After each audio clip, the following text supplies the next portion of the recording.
தாய்மொழி டெக் நம்பருக்கு வணக்கம். இன்றைக்கி நம்ம பார்க்க போகிற வீடியோ எப்படி உங்களோட ஃபோட்டோவோட பேக்ரவுண்ட் இமேஜை சுலபமாக உங்களோட ஆண்ட்ராய்டு மொபைல்லே சேஞ்ச் பண்ணுறது தான். அதாவது நீங்கள் எங்கேனாச்சும் ஒரு ஃபோட்டோ எடுக்கலாம், அதை உங்களோட பேக்ரவுண்ட் இமேஜை உங்களுக்கு பிடிச்ச மாதிரி மாற்றுறது தான் இந்த வீடியோவில் பார்க்க போகிறோம். வாங்க வீடியோக்குள்ளே போகலாம். இது வரைக்கும் நீங்கள் தாய்மொழி டெக் சேனலை சப்ஸ்கிரைப் பண்ணலையா, மறக்காமல் சப்ஸ்கிரைப் பண்ணிக்கோங்க. கூடவே பெல் சிம்பிள் ஒன்று உருவாகும், அதையும் கிளிக் பண்ணிக்குவாங்க. நம்மளோட உடனேட்டு அப்டேட் வீடியோவை நீங்கள் நோட்டிஃபிகேஷனாக பெறலாம். பேக்ரவுண்ட் இமேஜை சேஞ்ச் பண்ண நம்ம பயன்படுத்துகிற ஆப் பார்த்தீங்கன்னா பிக்சல் ஆப். இந்த பிக்சல் ஆப்போட லிங்க் டிஸ்கிரிப்ஷனில் இருக்குது, வேணுன்னா கிளிக் பண்ணி டவுன்லோட் பண்ணிக்கோங்க. இந்த ஆப்பை ஓப்பன் பண்ண உடனே ஹோம் பேஜ் இப்படி தான் இருக்கும். நீங்கள் இந்த நியூ டெக்ஸ்ட்டுன்றதை வேணுன்னா யூஸ் பண்ணிக்கலாம், இல்லை டெலிட் ஆப்ஷன் இங்கே மேலே இருக்கும், அதை டச் பண்ணி ஓகே கொடுத்துருங்க, டெலிட் ஆயிரும். இது இப்போது இந்த ஆப்போட ப்ளைன் பேஜ் இப்படி தான் இருக்கும். இதில் தான் உங்களோட லேயராக ஒவ்வொன்றா ஜாயின் பண்ண போகிறீங்க. இப்போ பர்மனெண்ட் லேயர், அதாவது உங்களுக்கு பேக்ரவுண்டாக எந்த இமேஜ், இந்த இப்போ இருக்கிற இமேஜ் மாதிரி உங்களுக்கு பேக்ரவுண்டாக எந்த இமேஜ் வேணுமோ அதை டச் பண்ணிக்கோங்க. இப்போ பார்த்தீங்கன்னா இது கீழே 5 ஆப்ஷன் இருக்கும், 1 2 3 4. இந்த 5 ஆப்ஷனில் நீங்கள் இந்த 4ஆவதாக இருக்கிற ஆப்ஷனை டச் பண்ணிக்கோங்க. இந்த ஆப்ஷனை டச் பண்ண உடனே நிறைய ஆப்ஷன் இருக்கும். பேக்ரவுண்டு கலரை யூஸ் பண்ணுறீங்களா, டிரான்ஸ்பரண்ட்டாக யூஸ் பண்ணுறீங்களா, இல்லை இமேஜ் சைஸ் ஏதாச்சும் சேஞ்ச் பண்ணணுமா, இல்லை ஆல்ரெடி வச்சுருக்கிற ஃபோட்டோவை கிராப் பண்ணணுமா, இமேஜ் ஏதாச்சும் இந்த டிஃபால்ட்டாக கொடுத்துருக்க இமேஜை கொடுக்கணுமான்னு கேட்பாங்க. ஃப்ரம் கேலரியிலேருந்து, அதாவது உங்களுக்கு இஷ்டப்பட்ட மாதிரி எடுத்து வச்சுக்கோங்க. நான் சில ஃபோட்டோஸ் எல்லாம் எடுத்து வச்சுருக்கேன், அதை நான் யூஸ் பண்ணிக்க போகிறேன். ரீசெண்டாக நான் எடுத்த ஃபோட்டோவெல்லாம் இங்கே இருக்குது. நான் இந்த கார் சிம்பிள் தான் கொடுக்க போகிறேன். இந்த கார் சிம்பிள் உங்களுக்கு எவ்வளோ வேணுமோ நீங்கள் கிராப் பண்ணி வச்சுக்கலாம். நான் ஃபுல் ஃபோட்டோ கொடுக்குறேன். ஃபுல் ஃபோட்டோ கொடுத்துட்டு இங்கே கீழே இருக்கிறத டிக் பண்ணிடுங்க.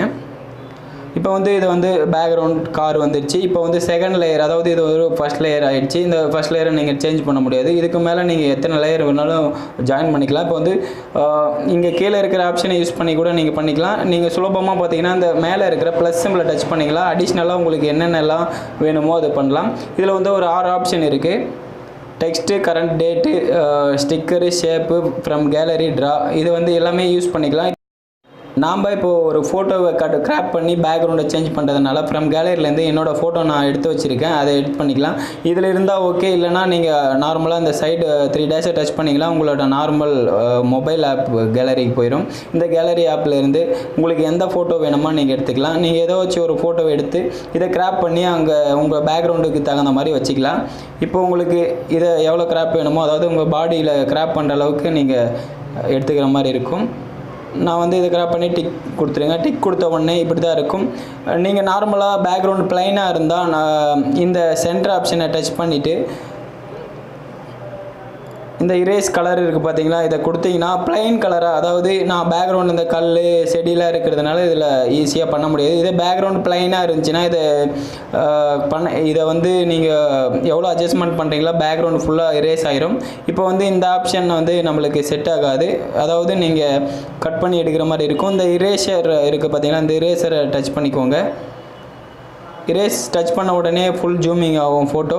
இங்கே இதோட இரேசரோட சைஸ் நீங்கள் பெருசு பண்ணிக்கலாம். இரேசரை சைஸ் பெருசு பண்ணிக்கின்னு அந்த இரேசரை நீங்கள் கண்ணில் பார்த்துட்டே நீங்கள் பண்ணலாம். அதனால் இதை ஒரு ஹேண்டில் மாதிரி யூஸ் பண்ணிக்கலாம். இப்போ இந்த ஒயிட் கலரை டச் பண்ணி நீங்கள் இழுத்தீங்கன்னா அந்த பேக்ரவுண்டு ஃபுல்லாகவே டிரான்ஸ்பரண்ட் ஆகிரும், பார்த்தீங்கன்னா உங்களுக்கே தெரியும். இப்போ நீங்கள் எப்படியெல்லாம் நீங்கள் யூஸ் பண்ண விரும்புகிறீங்களோ அதெல்லாம் பண்ணலாம்.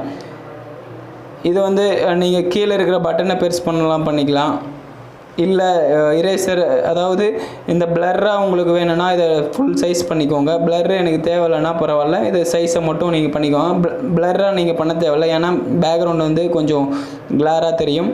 இப்போ இதோட கைப்பிடி மாதிரி இருக்குது பார்த்தீங்களா, நார்மல் ஒரு கொக்கி மாதிரி இதை யூஸ் பண்ணிக்கலாம். இந்த ஒயிட்டை டச் பண்ணிட்டு நீங்கள் எவ்வளோ ரேஸ் பண்ணுறீங்களோ அது எல்லாமே ரேஸ் ஆயிரும். நீங்கள் எவ்வளோ வேணுமோ கரெக்டாக நீங்கள் பண்ணிக்கலாம். இப்போது நீங்கள் இந்த பாடி டச் பண்ணும்போது, அதாவது உங்களோட எது கட் பண்ணுறீங்களோ அதை பக்கம் போகும்போது கவனமாக பண்ணுற மாதிரி இருக்கும். இதை கரெக்டாக பண்ணுறதுக்கு இந்த இரேசரை சின்னது பெருசு கரெக்டாக பண்ணிக்கோங்க. இந்த இரேசரை எவ்வளோ உங்களுக்கு மைண்ட்யூட்டாக யூஸ் பண்ண முடியுமோ அவ்வளோ மைண்ட்யூட்டாக நீங்கள் யூஸ் பண்ணி கிராப் பண்ணிக்கலாம். இப்போ ஒரு முக்கியமான இடத்துல இந்த சென்ட்ரல்லாம் வேணும்னா நீங்கள் இந்த இமேஜ் கரெக்டாக இதை வச்சு யூஸ் பண்ணிக்கணும். இப்போ இந்த இடத்துல நீங்கள் போய்ட்டு வைக்கிறீங்கன்னா அந்த இரேசரை சின்னது பண்ணி இந்த முடிஞ்ச வரைக்கும் எவ்வளோ மைண்ட்யூட்டாக நீங்கள் யூஸ் பண்ண முடியுமோ அவ்வளோ யூஸ் பண்ணிக்கலாம். போதும். இப்போ வந்து நீங்கள் இன்னும் சின்னது பண்ணி இந்த இடத்துல வைக்கிறதா வச்சுக்கலாம். இன்னும் இரேசரை சின்னது பண்ணி எவ்வளோ நீங்கள் பக்காவாக பண்ணுறீங்களோ அவ்வளோ இமேஜ் உங்களுக்கு நேச்சுரலாக தெரியும். இப்போ வந்து உங்களுக்கு சொல்கிறதுனால நான் கரெக்டாக பண்ண முடியல. நீங்கள் தேவைதான் பண்ணி பாருங்கள், கண்டிப்பாக முடியும். எவ்வளோ மைண்ட்யூட்டாக இந்த சின்னது பெருசை கிராப் பண்ணி பேக்ரவுண்டை ட்ரான்ஸ்பரண்ட் பண்ணுறீங்களோ நீங்கள் பேக்ரவுண்டு இமேஜுக்கு நல்லா பக்காவாக அடாப்ட் ஆகிற மாதிரி நீங்கள் பண்ணலாம். முடிஞ்ச வரைக்கும் இதை கொஞ்சம் தூரம் கட் பண்ணிட்டு இந்த கையை எடுக்கிறது நல்லது. ஏன்னா நீங்கள் ஏதாச்சும் ஒரு தப்பு பண்ணிட்டீங்க அப்படின்னும் போது இந்த மாதிரி தெரியாமல் பண்ணிட்டீங்கன்னா இந்த மேலே இருக்கிற பேக் சிம்பிளை அடிச்சிங்கன்னா பேக் வந்துடும். அதுக்கு மேலே பார்த்தீங்கன்னா இந்த ஜூமிங் சிஸ்டம் இருக்குது பார்த்தீங்களா, அது இந்த ஜூமிங்கை டச் பண்ணிவிட்டு மேலே இந்த ஜூமிங்கை டச் பண்ணிட்டு நீங்கள் எவ்வளோ ஜூம் பண்ணி பார்க்குறீங்களோ அவ்வளோ உங்களுக்கு சுலபமாக இரேஸ் பண்ணுறது ஈஸியாக இருக்கும். இப்போ வந்து ஜூமிங்கை டச் பண்ணிவிட்டு இப்போ ஜூமிங் வந்துடுச்சு. இது கரெக்டாக ஜூமிங் பண்ணிட்டு பின்னாடி இரேஸ் பண்ணும் போது ஈஸியாக நீங்கள் இரேஸ் பண்ணலாம். இப்போ தப்பு பண்ணிட்டா நீங்கள் பேக் அடிச்சிங்கன்னா போதும், நீங்கள் மறுபடியும் ஃபஸ்ட்டு பண்ணலாம். இதே நீங்கள் டச் பண்ணிட்டு நீங்கள் பண்ணுறது நல்லது. என்ன காரணம்னா இப்போது பேக் அடிக்கும் போது நீங்கள் ஃபஸ்ட்டு கஷ்டப்பட்டு பண்ணியிருப்பீங்க, அது பேக் அடித்தா ஒட்டுக்காக போயிடும். அதனால் இப்படி கையை எடுத்துகிட்டு நீங்கள் பண்ணலாம். இப்போ ஜூமிங்கை வந்து உங்களுக்கு இருக்கிற இடத்துலேருந்து சேஞ்ச் பண்ணிக்கோங்க. இப்படி தான் நீங்கள் சுலபமாக இதை கட் பண்ணி நீங்கள் பண்ணணும். இப்போ வந்து நான் என்னால் முடிஞ்ச வரைக்கும் எவ்வளோ மைண்ட்யூட்டாக என்னால் இதை ஹைட் பண்ண முடியுமோ பண்ணிட்டேன். நீங்கள் இதுக்கு மேலே நீங்கள் பண்ணணுன்னா நீங்கள் ஒரு ப்ரொஃபஷ்னலாக எடுத்து பண்ணணுன்னா இதை நீங்கள் மைண்ட்யூட்டாக ஃபுல் ஜூமிங் பண்ணி சைடில் எங்கே பேக்ரவுண்டு கொஞ்சம் தெரிஞ்சால் கூட அதை கரெக்டாக வாட்ச் பண்ணி நீங்கள் பண்ணிங்கன்னா கண்டிப்பாக ஒரு ப்ரொஃபஷ்னல் ஃபோட்டோ பேக்ரவுண்டாக நீங்கள் பண்ணலாம். இப்போ வந்து நான் என்னால் முடிஞ்ச வரைக்கும் இப்போ பண்ணியாச்சு, டிக் கொடுத்துட்டேன். இதை வந்து நீங்கள் அந்த காரில் இருந்து நான் நிற்கிற மாதிரி நான் கொடுக்குறேன்னு பார்த்துக்கனால இப்போ வந்து இதை வச்சு இப்போ பார்த்தீங்கன்னா பேக்ரவுண்டும் இதுவும் கொஞ்சம் முடிஞ்ச வரைக்கும் செட் ஆகிற மாதிரி இருக்கும். இல்லை இது இன்னும் கொஞ்சம் ஷேட் பண்ணணுன்னா இதில் இருக்கிற இரேஸ் கலர் ஆப்ஷனை யூஸ் பண்ணி இந்த பேக்ரவுண்ட் ஹைட் பண்ணுறதை நீங்கள் யூஸ் பண்ணி பாருங்கள். அந்த பேக்ரவுண்ட் கலர் வந்து மாறும். முடிஞ்ச வரைக்கும் செட் ஆகிற மாதிரி அதை அட்ஜஸ்ட்மெண்ட் வச்சுக்கோங்க, உங்களோட ஃபோட்டோவை பொறுத்தது அது. இது வந்து நல்லா இருக்குன்றதை விட நீங்கள் இதை கண்டிப்பாக பண்ணிங்கன்னா இது பேக்ரவுண்டுக்கு பக்காவாக செட் பண்ணலாம். அப்புறம் மேலே இருக்கிற சேவ் சிம்பிளை டச் பண்ணி சேவ் ஆஸ் இமேஜின்னு இருக்குது பார்த்தீங்களா, அதை டச் பண்ணி நீங்கள் எவ்வளோ குவாலிட்டி வேணுமோ பிஎன்ஜி ஃபைலாக யூஸ் பண்ணிக்கோங்க. இது அல்ட்ரா குவாலிட்டியாக இருக்கும், வெரியை கொடுங்க. நீங்கள் ரொம்ப குவாலிட்டியாக உங்கள் வீடியோ உங்கள் ஃபோட்டோவை நீங்கள் பண்ணணுன்னா அல்ட்ரா கொடுத்துக்கோங்க. நான் வந்து ஒரு வெரியை கொடுக்குறேன், சேவ் டு கேலரி. இந்த வீடியோ உங்களுக்கு பிடிச்சிருந்தா லைக் பண்ணுங்கள், உங்கள் ஃப்ரெண்ட்ஸுக்கு ஷேர் பண்ணுங்கள், மறக்காமல் நம்ம சேனலை சப்ஸ்கிரைப் பண்ணிக்கோங்க. கூட பெல் சிம்பிள் ஒன்று உருவாகும், அதுவும் கிளிக் பண்ணிக்கோங்க.